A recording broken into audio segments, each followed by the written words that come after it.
Hello friends, स्वागत है आपका हमारे यूट्यूब चैनल जीएस कैप्सूल में। आई होप आप सभी लोग अच्छे होंगे और आपकी तैयारी अच्छी चल रही होगी। फ्रेंड्स, आप सभी को पता है हम अपने इस चैनल के माध्यम से अलग अलग एग्जाम्स के लिए स्टडी मटेरियल आपको लगातार प्रोवाइड कराते रहते हैं। तो उसी संबंध में यूपी ट्रिपल एस सी द्वारा जो लेटेस्ट जूनियर असिस्टेंट 1262 पोस्ट का एग्जाम है उसकी डेट्स घोषित कर दी गई हैं। अगस्त में आपका वो एग्जाम प्रस्तावित है। तो उसी के लिए मैंने आपके लिए हिंदी की वीडियोस तो ऑलरेडी मैंने प्लेलिस्ट बना दी है, सामान्य हिंदी फॉर ऑल एग्जाम्स के नाम से। वो आप जाकर हिंदी के वीडियोस देख सकते हैं। लगभग मैं 19 सेट उसमें ऑलरेडी बना चुका हूँ 50 क्वेश्चन के। तो लगभग 950 क्वेश्चन हम वहाँ डिस्कस कर चुके हैं। अब मैं जीएस के सेट बना रहा हूँ। जीएस में हम एक वीडियो ऑलरेडी डाल चुका हूँ मैं, यूपी स्पेशल की परीक्षा वाणी का, जिसमें लगभग 600 क्वेश्चन हमने सिर्फ एक ही वीडियो में पूरे मैंने आपके डाल दिए हैं यूपी स्पेशल के। तो वो आप इसी प्लेलिस्ट में देख सकते हैं। अब हम यूपी ट्रिपल एस सी द्वारा पिछले 2015 से 2022 तक, लगभग जब से आयोग बना है आज तक, जितने भी प्रश्न आपके अलग अलग टॉपिक से आए हैं वो हम डिस्कस करेंगे, जो आपके एग्जाम्स में बहुत इंपॉर्टेंट होंगे। अगर आप चैनल पर नए हैं तो प्लीज चैनल को सब्सक्राइब कर दीजिए। आपका सपोर्ट हम लोगों के लिए काफी जरूरी रहता है। तो आज हम बात करेंगे पर्यावरण और पारिस्थितिकी यानी एनवायरमेंट और इकोलॉजी की। ठीक है, इसमें लगभग 54-55 प्रश्न है जो अभी तक पूछे गए हैं। तो उन्हीं टॉपिक्स के अराउंड आप तैयारी अपनी कर सकते हैं, क्योंकि यही प्रश्न आपसे घूम फिर कर पूछे जाते हैं। तो पहला देखते हैं, इकोसिस्टम टॉपिक है। निम्नलिखित में से कौन सी बायोडिग्रेडेबल या जैव निम्नीकरणीय सामग्री नहीं है, या जो प्राकृतिक रूप से अपने आप खत्म हो जाती है? तो रुई, ये ठीक है। जानवरों की हड्डियां, ठीक है। लकड़ी भी ठीक है, लेकिन एल्यूमिनियम फॉयल देखिए आपका, ये बायोडिग्रेडेबल नहीं है। जीवों के माध्यम से जिन पदार्थों का रासायनिक विघटन संभव है उन्हें जैव निम्नीकरण या बायोडिग्रेडेबल कहते हैं। जैविक पदार्थ ऑक्सीजन की अनुपस्थिति में अपघटित किए जा सकते हैं, एनएरोबिक कंडीशन इनको बोला जाता है। एल्यूमिनियम फॉयल बायोडिग्रेडेबल नहीं है। पारितंत्र के दो मूल घटक हैं। इकोसिस्टम के दो कंपोनेंट होते हैं, आपको पता होगा। पहला होता है बायोटिक कंपोनेंट या जैविक घटक, दूसरा अबायोटिक कंपोनेंट और अजैविक घटक। जो इकोसिस्टम टर्म है वो किसने दिया था? ये दिया है सर आर्थर जी टेंसले। ठीक है, 1935 में सर आर्थर जी टेंसले ने इसका नाम दिया है। अगर बात करें इकोलॉजी की, ठीक है, तो इकोलॉजी को टर्म या इकोलॉजी को जो शब्द है वो किसने दिया था? वो दिया था अर्नेस्ट हैकल ने। ठीक है, दोनों को याद रखिएगा, लगातार पूछता रहता है। तो इसमें आपके जीवीय और अजीवीय दो तरीके के इसमें घटक होते हैं। अजीवीय घटक आपके जैसे क्या होते हैं? सनलाइट हो गया, सूरज की रोशनी हो गई जिसके, या सूर्य का प्रकाश जिसमें पौधे प्रकाश संश्लेषण करते हैं। हवा हो गया, पानी हो गया, ठीक है, सॉइल हो गई, मॉइस्चर हो गई, ये सभी आपके अजैविक कंपोनेंट में आते हैं। बायोटिक की बात करें, जितने भी प्लांट्स हो गए, जीव जंतु हो गए, ये सभी बायोटिक कंपोनेंट में आते हैं। नीचे आप देख सकते हैं, पारिस्थितिकी के जनक की संज्ञा अर्नेस्ट हैकल को प्रदान की जाती है। पारिस्थितिकी का सबसे पहले प्रयोग अर्नेस्ट हैकल ने 1866 में किया था। आगे, सर्वप्रथम पारिस्थितिकी तंत्र का शब्द का प्रयोग किसने किया है? तो ये किया है सर आर्थर जी टेंसले ने। जे जे टॉमसन क्यों फेमस है बताइए? जे जे टॉमसन इसलिए फेमस है क्योंकि इन्होंने इलेक्ट्रॉन की खोज की थी, इसको याद रखिएगा। ठीक है, इलेक्ट्रॉन। आगे चलते हैं, चौथा प्रश्न देखते हैं। किसी विशेष भौगोलिक क्षेत्र में पाए जाने वाले पशु साम्राज्य को क्या कहते हैं? तो उसको बोला जाता है फौना। ठीक है, दो होते हैं आपके, एक होता है फ्लोरा जो पहले ऑप्शन में है, एक होता है फौना। ठीक है, फ्लोरा को आप याद रख सकते हैं फ्लावर से। ठीक है, फ्लावर जो होते हैं वो प्लांट्स में आते हैं। तो जो प्लांट्स का समूह होता है, वनस्पतियों का समूह होता है, उसे फ्लोरा बोला जाता है। जो जीव जंतुओं का समूह होता है या पशुओं का समूह होता है उसे फौना बोला जाता है, FAUNA, फौना।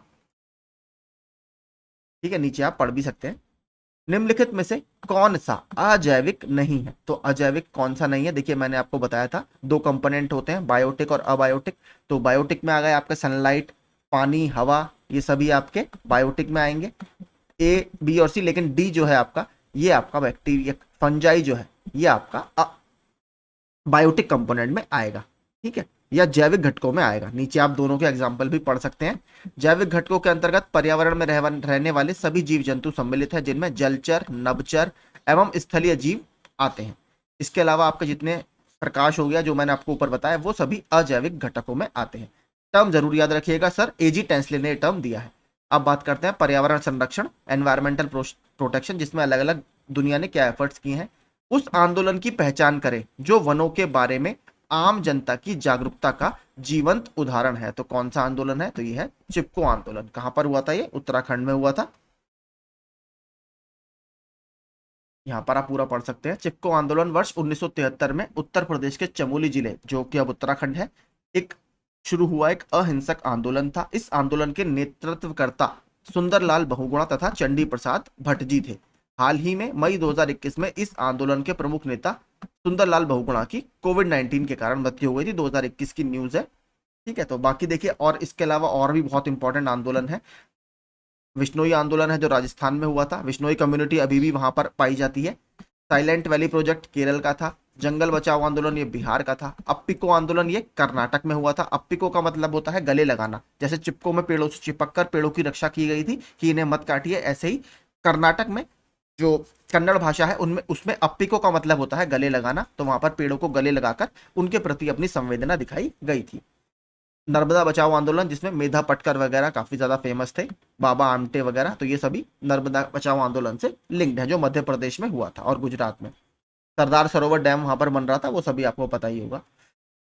जैविक संरक्षण में प्रकाशित एक नए अध्ययन के अनुसार किस मुद्दे के कारण कई अनोखे जानवर और पौधे विलुप्त हो जाएंगे? तो किसके कारण? ग्रीन हाउस गैसों के उत्सर्जन के कारण, जिसके कारण आप सभी को पता है जो वर्तमान में सबसे बड़ी समस्या है वो ग्रीन हाउस गैसों का उत्सर्जन ही है, जिसकी वजह से हमारे पृथ्वी का तापमान लगातार बदल रहा है। और ग्लोबल वार्मिंग का एक बहुत बड़ा कारण ग्रीन हाउस गैसें ही हैं। और जब टेम्परेचर आपका बढ़ता है तो ग्लेशियर आपके पिघलते हैं, सी लेवल बढ़ता है, ग्लेशियल आपके जो पानी है उसकी सैलिनिटी बदलती है, हीट वेव्स चलती हैं, बहुत सारे इससे कारण लिंक है।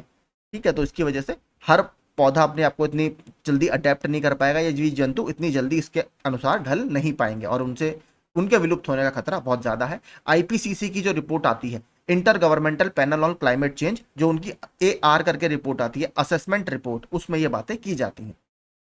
चिपको आंदोलन संबंधित है किससे? तो ये पादप संरक्षण से संबंधित है। कब हुआ था? 1973 में, उस समय के उत्तर प्रदेश में, और वर्तमान में उत्तराखंड में ये स्थित है। एक अंतरराष्ट्रीय आंदोलन जिसका उद्देश्य पर्यावरण की समस्या से संबंध होकर विश्व को बचाना है, वो कौन सा है? तो वो है ग्रीन पीस। और ग्रीन पीस बहुत इंपॉर्टेंट है। इसके बात करें, ग्रीन पीस का हेडक्वार्टर लगातार पूछता रहता है। इसका हेडक्वार्टर है नीदरलैंड देश में और उसकी राजधानी एम्स्टरडेम में इसका हेडक्वार्टर स्थित है। इंडिया की बात करें, ग्रीन पीस इंडिया, तो इसका हेडक्वार्टर बेंगलुरु में स्थित है। बेंगलुरु में और किसका हेडक्वार्टर है? भी बहुत अभी न्यूज में था, जिन्होंने चंद्रयान लॉन्च किया है, इसरो। इसरो का हेडक्वार्टर भी आपका बेंगलुरु में ही है। चंद्रयान की डेट जरूर याद रखिएगा, बहुत इंपॉर्टेंट है, कभी भी पूछ सकता है आपसे। 14 जुलाई, ठीक है, 14 जुलाई 2023 को चंद्रयान 3 लॉन्च किया गया था। राष्ट्रीय उद्यान तथा वन्यजीव अभ्यारण्य देखते हैं। इसकी पूरी टेबल में उत्तर प्रदेश के जितने भी इंपॉर्टेंट है वो सारी टेबल आपको मेरे टेलीग्राम ग्रुप में मिल जाएगी। मैं PDF बना के एक टेबल वहां पर डाल दूंगा। हाल ही में भारत ने किस देश के साथ चीता के पुनर्परिचय या री इंट्रोडक्शन के लिए एक समझौता ज्ञापन पर हस्ताक्षर किए हैं? तो वो था नामीबिया। पहले नामीबिया से लाए गए थे और दूसरे स्लॉट में कहां से लाए गए थे? साउथ अफ्रीका से लाए गए थे। और लेकिन अभी देखिए लगातार वहां पर मृत्यु हो रही है इनकी। कूनो पालपुर जो मध्य प्रदेश में नेशनल पार्क है वहां पर इन्हें रखा गया है, लेकिन लगातार वहां पर इनका रीइंट्रोडक्शन बहुत ज्यादा सफल होता हुआ नहीं दिख रहा है।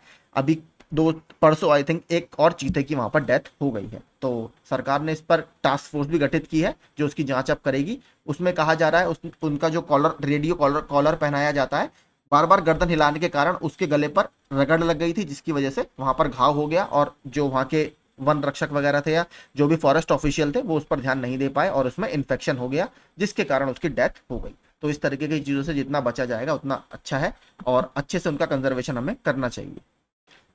बांदीपुर राष्ट्रीय उद्यान कहाँ पर स्थित है? तो बांदीपुर आपके कर्नाटक में स्थित है। बहुत इंपॉर्टेंट है, बहुत ज्यादा पूछा जाता है, मैचिंग में बहुत आता है। बांदीपुर राष्ट्रीय उद्यान देखिए फिर से आ गया, ये आपका कर्नाटक में स्थित है। किश्तवाड़ राष्ट्रीय उद्यान उत्तर भारत के निम्नलिखित में से किस राज्य या केंद्र शासित प्रदेश में स्थित है? तो किश्तवाड़ से नाम से आपको साफ दिख गया होगा, ये जम्मू कश्मीर में स्थित है। इसके अलावा देखिए और भी जम्मू कश्मीर के दाचीगाम नेशनल पार्क, ये तो बहुत फेमस है, ये अभी आपका वन दरोगा के एग्जाम में भी आया था। यहाँ पर क्या मिलता है आपको? कश्मीरी स्टैग या हंगुल।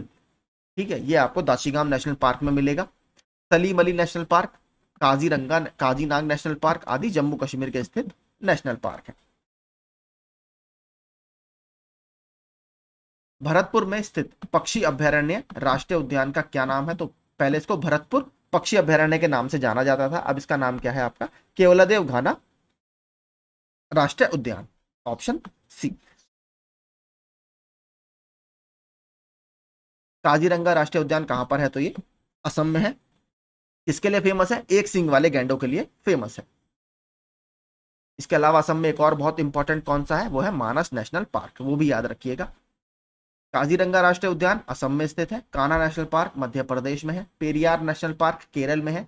सुंदरवन नेशनल पार्क पश्चिम बंगाल में स्थित है। भारत के कुल कितने संरक्षित जैव मंडल रिजर्व है? तो भारत में टोटल 18 बायोस्फीयर रिजर्व हैं जो यूनेस्को के मैन एंड बायोस्फीयर प्रोग्राम के अंतर्गत आते हैं। नीचे आप नाम पढ़ सकते हैं। सबसे पहला कौन सा है आपका? नीलगिरी, जो 1986 में बनाया गया था। 3 राज्यों में फैला हुआ है, कर्नाटक, केरल और तमिलनाडु में। ठीक है, 3 राज्यों के बॉर्डर पर यह स्थित है नीलगिरी। आगे चलते हैं। दांडेली वन्यजीव अभयारण्य भारत के किस राज्य में स्थित है? इसको अंशी डंडेली भी बोला जाता है, तो ये कर्नाटक में स्थित है। बांदीपुर भी कर्नाटक में है, अंशी डंडेली भी कर्नाटक में ही स्थित है। कीथम झील और सूर सरोवर पक्षी अभयारण्य निम्नलिखित में से किस शहर के पास स्थित है? तो ये आगरा के पास स्थित है। और ये रामसार साइट भी है उत्तर प्रदेश में। उत्तर में आपको बता चुका हूं। देखिए, भारत में टोटल 75 रामसार साइट है। सबसे ज्यादा है आपकी तमिलनाडु में और दूसरे नंबर पर रैंक है उत्तर प्रदेश की, जहां पर 10 रामसार स्थल है। इराविकुलम राष्ट्रीय उद्यान किस राज्य में स्थित है? तो एराविकुलम आपके केरल में स्थित है।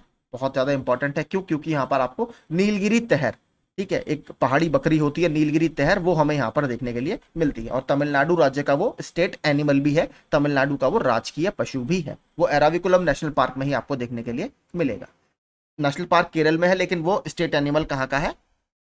तमिलनाडु का है। और एक चीज और बहुत इंपॉर्टेंट है, जो नीलगिरी तहर है उसके संरक्षण के लिए तमिलनाडु सरकार ने एक नीलगिरी तहर संरक्षण परियोजना भी स्टार्ट की है। ये भी हमें याद रखना है। थट्टेकड़ पक्षी अभयारण्य कहां पर स्थित है? तो थट्टेकड़ पक्षी अभयारण्य ये केरल में आपका स्थित है। भद्रा वन्यजीव अभयारण्य किस राज्य में स्थित है? तो भद्रा कर्नाटक में स्थित है। ठीक है, कर्नाटक के हमने अभी तक 3 देख लिए। कौन कौन से? एक था डंडेली नेशनल पार्क, एक बांदीपुर नेशनल पार्क और एक आपका भद्रा वाइल्ड लाइफ सेंचुरी। इसके अलावा देखिए और भी कुछ नीचे दिए हैं, वो भी देख लेते हैं। हजारीबाग वन्यजीव अभयारण्य झारखंड में। चंद्रप्रभा अभयारण्य उत्तर प्रदेश में, और उत्तर प्रदेश का ये पहला वाइल्ड लाइफ सेंचुरी है उत्तर प्रदेश की। 1957 में इसकी स्थापना की गई थी। उत्तर प्रदेश के चंदौली जिले में यह स्थित है। सिमलीपाल वन्यजीव अभयारण्य ये उड़ीसा में है। सिमलीपाल एक बायोस्फीयर रिजर्व भी है, जैव मंडल संरक्षित क्षेत्र भी है। भारत में टोटल 18 जैव मंडल संरक्षित क्षेत्र है। मधुमलाई वन्यजीव अभयारण्य ये तमिलनाडु में है। भद्रा वन्यजीव अभयारण्य कर्नाटक में है। पाखल, ये भी बहुत पूछा गया है मैचिंग में, पाखल वन्यजीव अभयारण्य आपका तेलंगाना में स्थित है। ये रेलवे के किसी एग्जाम में भी आया हुआ है। घाना पक्षी विहार ये राजस्थान में है। केवलादेव घाना इसका पूरा नाम है। पहले इसको भरतपुर बर्ड सेंचुरी या भरतपुर पक्षी अभयारण्य के नाम से जाना जाता था। रणथंभौर वन्यजीव अभयारण्य ये राजस्थान में है। इसके अलावा राजस्थान में और बहुत फेमस नेशनल पार्क भी हैं 2, एक तो सरिस्का है और एक रणथंभौर। ये दोनों भी पूछता रहता है राजस्थान के, याद रखिएगा। अब बात करते हैं प्रदूषण। इससे भी काफी प्रश्न आपके बनते रहते हैं। वायुमंडल में ग्रीन हाउस गैसें पृथ्वी के अधिकांश उत्सर्जित के कौन से भाग को अवशोषित करती हैं, जो निचले वायुमंडल को गर्म करती हैं? तो ये कौन से भाग को? अवरक्त किरणों को, यानी इंफ्रारेड रेस को। ठीक है, ये जो आती हैं यूवी रेस उसके लिए ट्रांसपेरेंट होती हैं, लेकिन जब रात को पृथ्वी अपने आप को ठंडा करती है हीट को वापस भेजकर, तो उस हीट को ये बाहर नहीं जाने देती और वो हीट पृथ्वी के आसपास ही कैप्चर हो जाती है, जिसकी वजह से पृथ्वी का तापमान बढ़ने लगता है। यही है। देखिए, ग्रीन हाउस गैसेस कोई एक्स्ट्रा गैसेस नहीं है, ये हमारे पर्यावरण में ऑलरेडी मौजूद रहती हैं, लेकिन मानव गतिविधियों के कारण इनका कंसंट्रेशन, इनकी सांद्रता हमारे एटमॉस्फेयर में बढ़ रही है, जिसकी वजह से हमारा हीट बजट या हीट का जो बैलेंस है, ऊष्मा का जो बैलेंस है, वो गड़बड़ हो रहा है और ज्यादा हीट हमारे अर्थ के आसपास ट्रैप हो जा रही है, जिसकी वजह से ग्लोबल लेवल पर तापमान बढ़ रहा है, जिसे ग्लोबल वार्मिंग या भूमंडलीय ऊष्मन बोला जाता है। तो ये अवरक्त किरणों को बाहर नहीं जाने देती। निम्नलिखित में कौन वायु प्रदूषक नहीं है? तो कौन वायु प्रदूषक नहीं है? तो ऑक्सीजन। तो देखिए, लाइफ को सपोर्ट करती है। धरती पर अगर जीवन है तो ऑक्सीजन की वजह से ही है। और भी गैसेज इंपॉर्टेंट है, लेकिन मोस्टली ऑक्सीजन ही सबसे ज्यादा इंपॉर्टेंट है। तो ये कोई वायु प्रदूषक नहीं है। निम्नलिखित में कौन सी किरणें वायुमंडल में उपस्थित ओजोन परत द्वारा अवशोषित होती हैं? तो परावैंगनी किरणें। ठीक है, ओजोन परत आपको पता है, ओजोन परत में छेद वगैरह होता है, तो उसमें परावैंगनी किरणें पृथ्वी पर आने लगती हैं, जिससे हमें क्या स्किन कैंसर वगैरह के होने के चांसेस बहुत ज्यादा बढ़ जाते हैं। इसके लिए ओजोन डिप्लीटिंग सब्सटेंस या ओजोन को हानिकारक पदार्थ से बचाने के लिए कौन से एक्ट को साइन किया गया था? मॉन्ट्रियल प्रोटोकॉल को सन 1987 में। और ग्रीन हाउस गैसेस के उत्सर्जन से कौन सा संबंधित है? क्योटो प्रोटोकॉल, जो 1997 में जापान के क्योटो शहर में साइन किया गया था। निम्नलिखित में से कौन सा विकल्प पीने के पानी का सर्वश्रेष्ठ उदाहरण मापदंड नहीं है? तो क्या नहीं है? एसिडिक पीएच, तो ये कोई पीने के पानी का सर्वश्रेष्ठ मापदंड नहीं है। पीने के पानी में फ्लोराइड की कितनी मात्रा की सिफारिश की जाती है? तो 0.7 पार्ट्स पर मिलियन की सिफारिश इसमें की जाती है। जो आपके दांतों का पीलापन वगैरह होता है वो पानी में फ्लोराइड के कारण ही होता है। आगे देखते हैं, निम्नलिखित में से क्या जलीय निकाय में होने वाले प्रदूषण में योगदान नहीं करता? तो क्या नहीं करता? ओजोन। ओजोन इसमें कोई योगदान नहीं करता।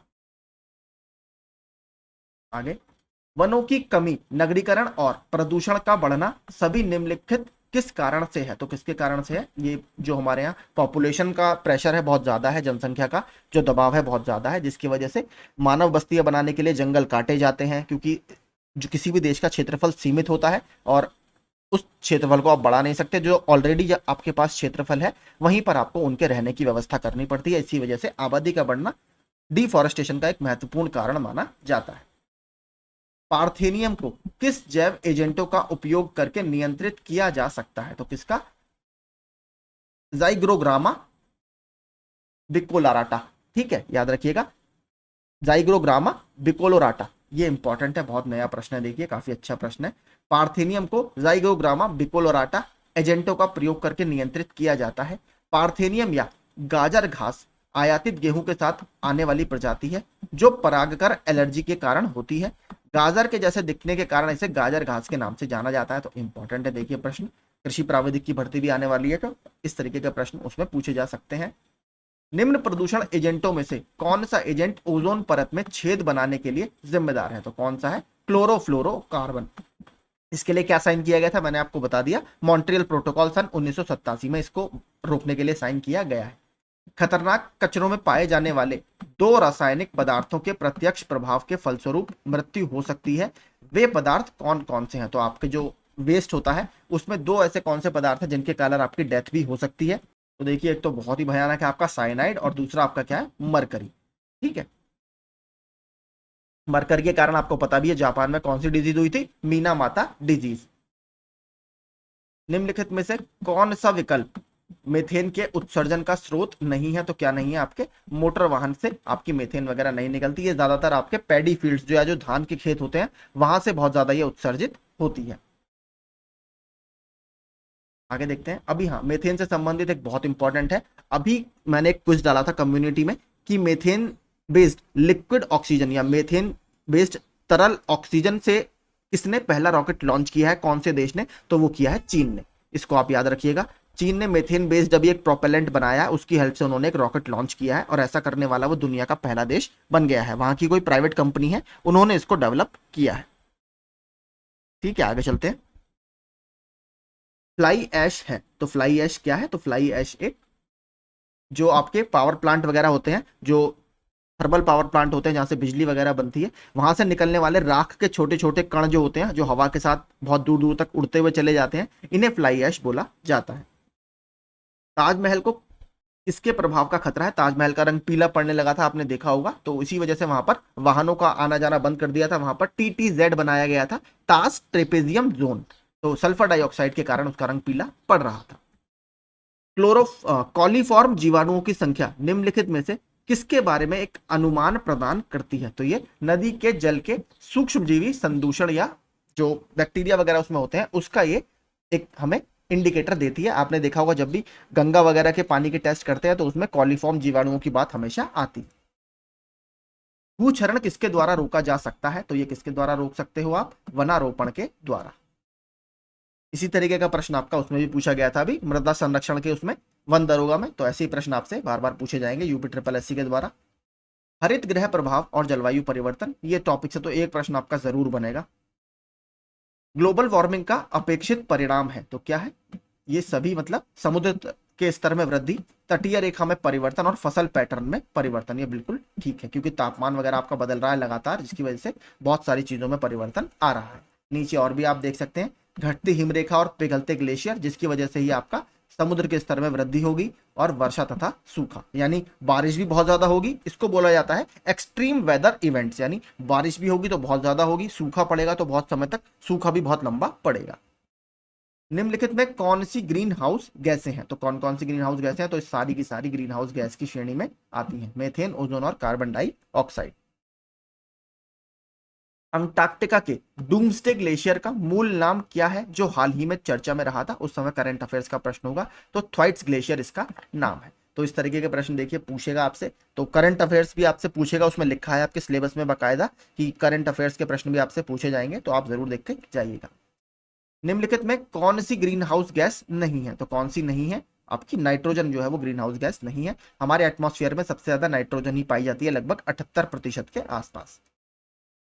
निम्नलिखित में से क्या एक ग्रीन हाउस गैस नहीं है, तो कौन सी नहीं है, कार्बन मोनोऑक्साइड। कार्बन मोनोऑक्साइड कहां से सबसे ज्यादा निकलती है, तो देखिए अगर आपका जो व्हीकल्स होते हैं, जो गाड़ियां होती हैं, मोटर गाड़ियां, अगर उसमें आपका जो फ्यूल है वो पूरा नहीं जल पाता, ठीक है, इसको बोला जाता है इनकम्प्लीट कंबशन। तो उसकी वजह से जब अगर फ्यूल पूरा नहीं जल पाएगा, मतलब ऑक्सीजन पूरा उसमें यूज नहीं होगा, तो आपकी कार्बन मोनोऑक्साइड बनती है और ये बहुत हानिकारक पॉल्यूटेंट माना जाता है।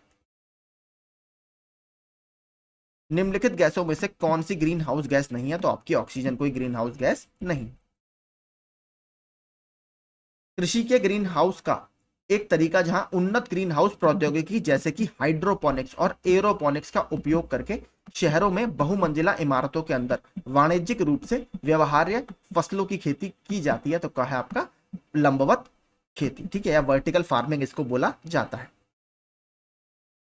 कृषि क्षेत्र से उत्पन्न होने वाली मीथेन गैस के अतिरिक्त एक मुख्य ग्रीन हाउस गैस क्या है, तो कृषि क्षेत्र से उत्पन्न होने वालों में एक और है आपकी नाइट्रस ऑक्साइड। कृषि क्षेत्र से उत्पन्न होने वाली मीथेन और नाइट्रस ऑक्साइड गैस हैं जो ग्रीन हाउस गैसेज हैं, भूमि से नाइट्रोजन प्राप्त कर ऑक्सीजन क्रिया करके नाइट्रस ऑक्साइड बनाती है। बात करते हैं वर्ल्ड हेरिटेज साइट्स वगैरह के कुछ टॉपिक है वो भी देख लेते हैं। अलाई दरवाजा किस विश्व विरासत स्थल में है, तो ये आपके कुतुब मीनार में स्थित है। किसने बनवाया था इसको, अलाउद्दीन खिलजी के द्वारा बनवाया गया था।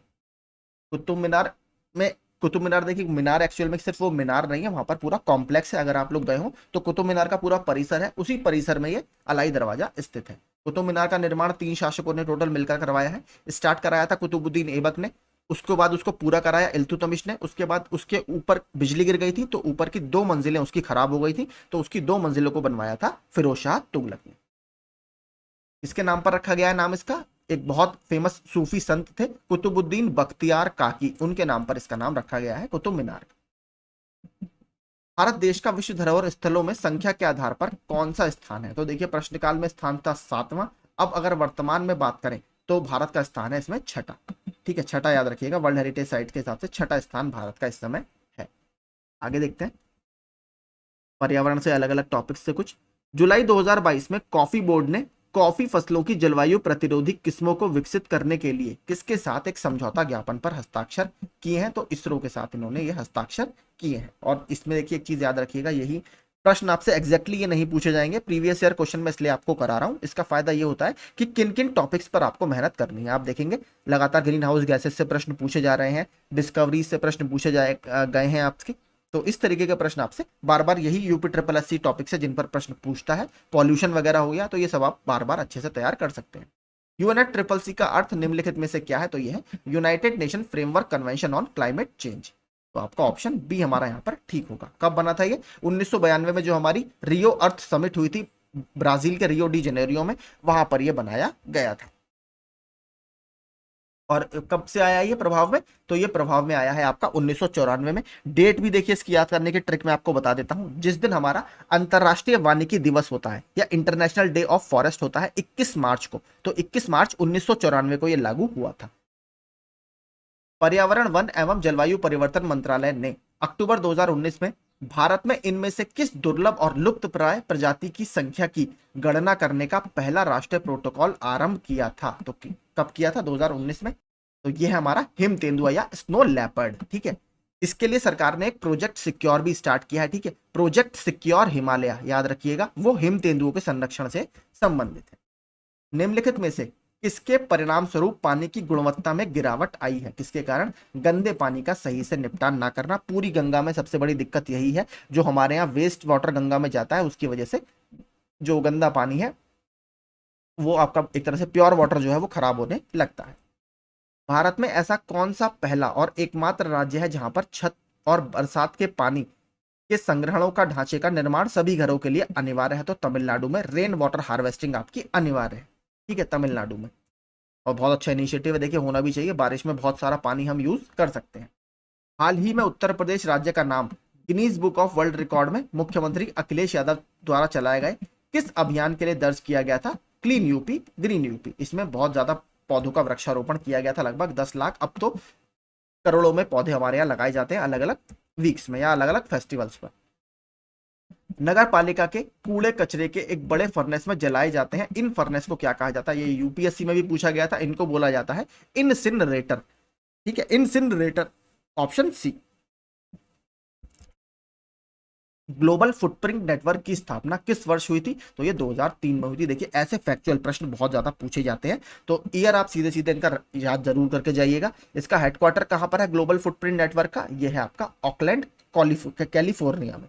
ठीक है, इसका और जो है ऑफिसेज हैं वो आपके जेनेवा स्विट्जरलैंड में और ब्रुसेल्स बेल्जियम में भी स्थित है।